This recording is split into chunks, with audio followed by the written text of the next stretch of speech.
Hello everyone. Episode के starting में हम तैन को देखते हैं जो अपने लॉयर के पास आया था। वो उससे कहता है वो अपना लीगल गार्जियन जिसू को हटाकर वॉन को बनाना चाहता है और उसके बहुत ज़्यादा रिक्वेस्ट करने पर उसकी लॉयर मान भी जाती है। वॉन एक मीटिंग करता है जहां मिस्टर किम के साथ काम करने वाले सभी लोगों को बुलाया गया था और वहां पर मिस्टर युन के अलावा सिर्फ 2 ही लोग और आते हैं। वहीं जिसुक के साथ उनके सारे बिजनेस पार्टनर्स थे और यहाँ तैन समझ जाता है कि मिस्टर किम के साथ इतने साल काम करने के बावजूद भी आज आखिरी मौके पर उनके सभी पार्टनर्स ने उन्हें धोखा दे दिया है। यहाँ चैन से युन को पता चलता है कि तैन एक बिजनेस मीटिंग के लिए कोरिया से बाहर गया है, जो सुनकर युन को बिल्कुल अच्छा नहीं लगता क्योंकि तैन उसे बिना बताए चला गया था। पर वो जाने से पहले एक लेटर युन के लिए छोड़ गया था जिसमें उसके जाने की पूरी वजह लिखी हुई थी। बिजनेस मीटिंग में तैन की कई मीटिंग सक्सेसफुल होती है और कई अनसक्सेसफुल। नेक्स्ट सीन में हम मिस्टर चोई को देखते हैं जो कि योंगदो के साथ थे। वो योंगदो से कहते हैं वो कुछ दिनों के लिए अरेस्ट होंगे पर उसे चिंता करने की कोई ज़रूरत नहीं है क्योंकि उनके वाइस प्रेसिडेंट कंपनी को अच्छी तरह संभाल लेंगे और योंगदो को सिर्फ अपनी स्टडीज़ पर फोकस करना चाहिए। यहाँ योंगदो समझ जाता है कि उसके डैड सिर्फ उसे तसल्ली देने के लिए ऐसा कह रहे हैं, पर वो अपने डैड से इतनी अच्छी बॉन्डिंग शेयर नहीं करता, इसीलिए वो अपने डैड से अपने दिल की बात नहीं कह पाता। अगले दिन अरेस्ट होने से पहले मिस्टर चोई योंगदो के लिए एक मैसेज भिजवाते हैं कि जीत ज़रूरी है पर नियमों का पालन करना भी उतना ही ज़रूरी है। यहाँ योंगदो समझ जाता है कि भले ही उसके डैड ने कितनी भी गलतियां करी हो पर वो उससे बहुत ज्यादा प्यार करते हैं। उसे अपनी गलतियों का भी रियलाइजेशन होता है और यही वो मौका था जब वो अपनी गलतियां सुधार सकता था और इसीलिए योंगदो जुनयोंग के स्कूल जाता है। जुनयोंग वही लड़का है जिसे सीरीज के स्टार्टिंग में योंगदो ने बहुत ज्यादा बुली करा था। वो जुनयोंग से अपनी सभी गलतियों के लिए माफी मांगता है पर जुनयोंग कहता है उसके लिए सबसे बड़ी सजा यही होगी कि वो इसी गिल्ट में पूरी जिंदगी जिए कि उसने जुनयोंग को कितना ज़्यादा परेशान किया था, इसीलिए वो उसे माफ़ नहीं करेगा।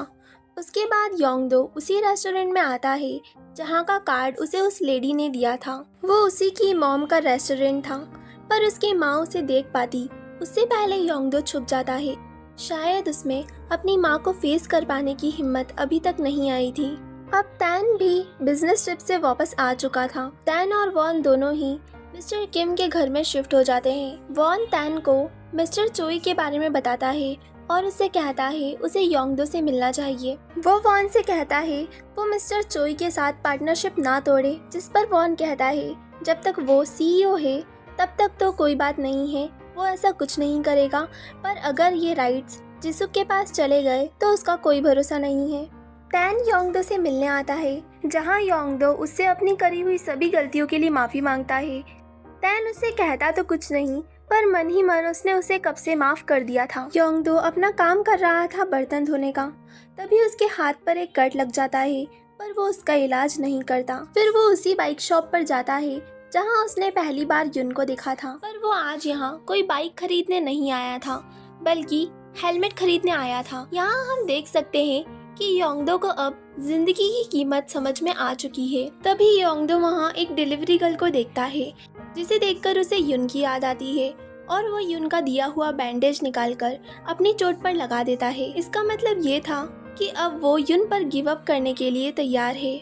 नेक्स्ट सीन में हम मिस्टर युन को देखते हैं जो कि ईस्टर के पास आए थे ये रिक्वेस्ट करने के लिए कि वो मिस्टर किम को ही वोट दे। ईस्टर जानती थी कि उसे मिस्टर किम को वोट देकर कुछ भी हासिल नहीं होगा, पर फिर भी मिस्टर युन के लिए वो इस बात के लिए हाँ कह देती है। वॉन भी उस लड़की से मिलने आता है जिसका रिश्ता उसके लिए जिसुक ने पसंद करा था। यहाँ वो उससे उसकी मदद मांगता है, जिस पर वो लड़की कहती है वो उसकी मदद बिल्कुल करेगी अगर वो उससे शादी करने के लिए तैयार हो जाए, जिस पर वॉन हाँ कह देता है। और फाइनली वोटिंग मीटिंग स्टार्ट होती है और सभी अपना अपना वोट दे रहे थे। अब देखना ये था कि जीत किसकी होगी, जिसुक की या फिर मिस्टर किम की, जिनकी तरफ से उनके बेटे तैन और वॉन लड़ रहे हैं। कुछ देर बाद वोटिंग के रिजल्ट्स भी आ जाते हैं जिसमें जीत हुई थी मिस्टर किम की। जिसुक और उनके बाकी सभी बिजनेस पार्टनर्स हार चुके थे। वॉन जिसुक को थैंक्स कहता है क्योंकि उसी की वजह से उसे पता चला कि मुसीबत के वक्त कौन उसका साथ देगा और कौन उसे छोड़कर चला जाएगा, जिस पर जिसुक कहती है ज़्यादा खुश होने की ज़रूरत नहीं है, वो जल्द ही दूसरा वार करेगी और इस बार वो लोग उससे बच नहीं पाएंगे। तभी मिस्टर युन वहाँ आ जाते हैं और वॉन को बताते हैं कि मिस्टर किम कोमा से बाहर आ चुके हैं। ये सुनते ही जिसुक को बहुत बड़ा झटका लगता है और वो समझ गई थी कि अब तो उसकी शामत आ गई है। और यहीं ये एपिसोड एंड हो जाता है। आगे की कहानी जानने के लिए स्टे ट्यून्ड। बाय।